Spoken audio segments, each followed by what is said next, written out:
Okay, well, I'm a retired firefighter paramedic from the city of Sacramento in the United States in California. I was instrumental through testimony and court proceedings and helping the fire departments um, obtain control of emergency transportation, and that was in the early 90s.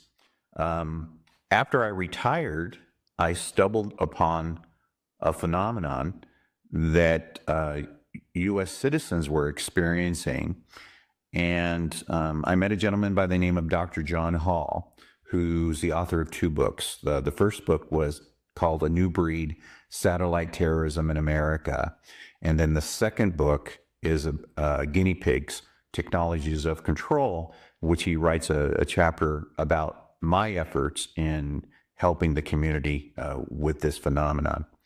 Now, when I met Dr. Hall, I met him in Austin, Texas at a conference that I was at, and we were talking about a topic that was happening, and that individuals were coming to him expressing complaints of unusual symptoms, mainly about hearing an unusual high-pitched frequency.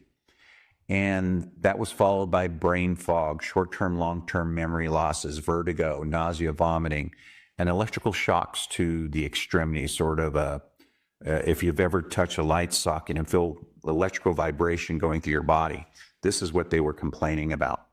Now, this year, the Department of Homeland Security here in the United States on May 8th held a hearing regarding what is called anomalous health incidences, or what is known as Havana syndrome. And in that hearing, a gentleman by the name of Colonel Greg Edgren, who is retired, gave testimony that this phenomenon is real and it is happening here in the homeland.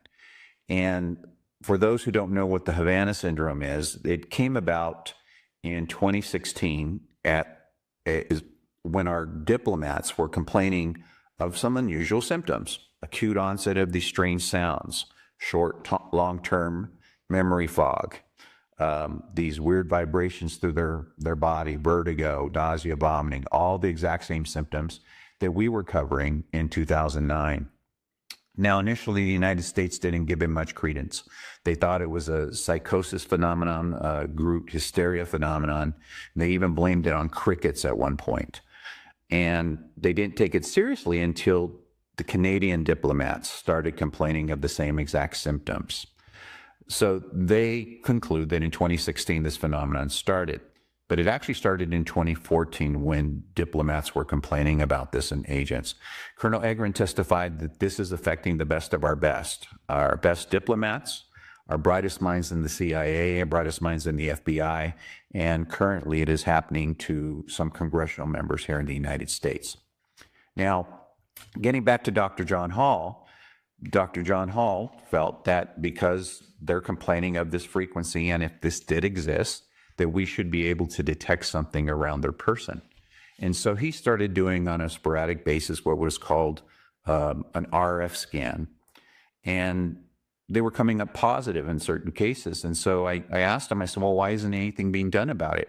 And he says, back then, the theater was, everyone was taught to go to their general practitioner.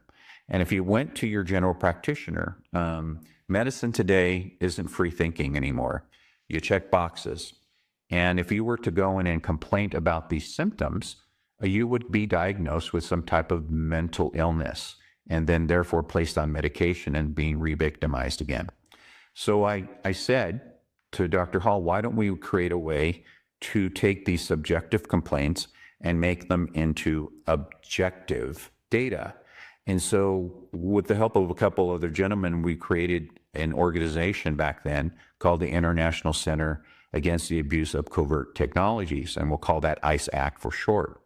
And so I decided to call a meeting in Sacramento, California in late 2009, early 2010, and I just disseminated flyers into the community and said, hey, if you're having these symptoms, come talk to us. We'd like to see you at this meeting. So I figured maybe we'd have a handful of people, but 100 people showed up. It was standing room only.